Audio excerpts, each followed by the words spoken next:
E o Delay foi personagem de um grande programa, de uma série chamada Jogos para Sempre, sobre o Fla-Flu de 1983, que nós gravamos naquela oportunidade. Lembra, Delay? Muito legal, lá no Parque Guilherme, né? Isso.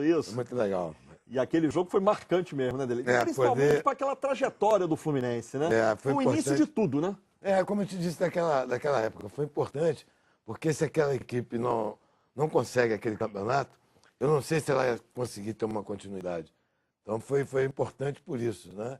E claro, o torcedor tricolor adora sempre ganhar o Flamengo, né? E ali começou a saga do Assis, né? Ali começou o Carrasco, né? Ali nasce o Carrasco. Ali nasce o Carrasco. Agora, Delay, eu falei do início daquela grande equipe, exatamente com esse título de 83, queria falar um pouquinho do seu início, porque o ex-presidente Francisco Horta, o presidente da máquina tricolor, me contou um pouco da sua história quando você chegou no Fluminense, que foi exatamente quando aquela galera daquele time te viu jogando uma preliminar lá em Volta Redonda. É verdade. O Horta adora contar essa história. E eu estava fazendo uma preliminar, ia jogar Volta Redonda, Fluminense e Volta Redonda.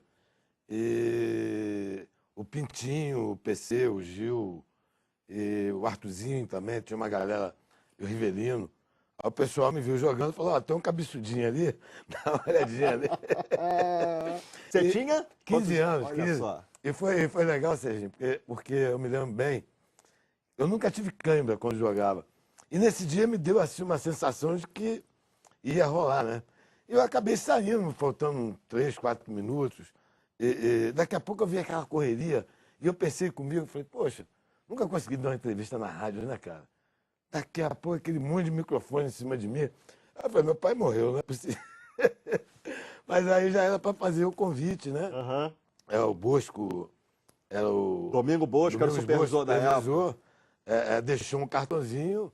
Aí, amigo, eu não consegui nem ver o jogo principal. Achei que aquilo tudo era um grande sonho, né, cara? E foi legal porque criou-se uma história, eu consegui criar uma história dentro do Fluminense e ter um carinho enorme por aquilo ali.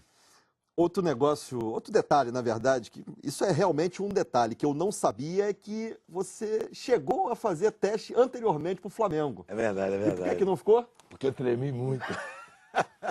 Essa é muito boa, Delay.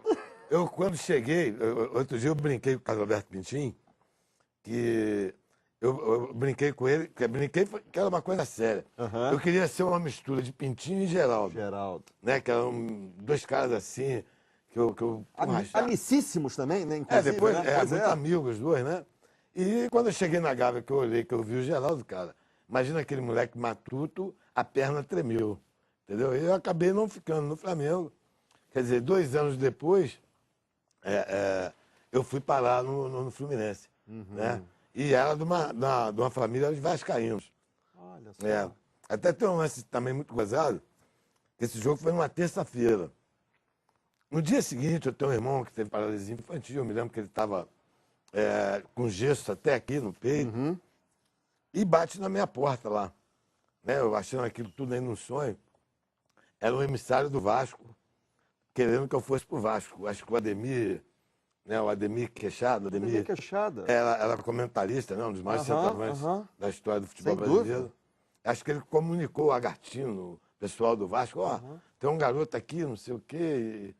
Só que... Você lá em Barra Mansa. Não, eu em Volta Redonda. Volta Redonda. E o que acabou pesando muito que o Fluminense, na época, era um clube realmente... Era maquininha, quer dizer, o time de juniores, que era o juvenil na época, era um negócio maravilhoso, né? E aí acho que a gente procurou ser mais racional, né? E a gente tinha medo, um pouco medo, aquele negócio do Vasco, de ser ali aonde quer dizer, a gente lá do interior, a gente ficava com um pouquinho de medo e eu acabei ficando no Fluminense, foi legal.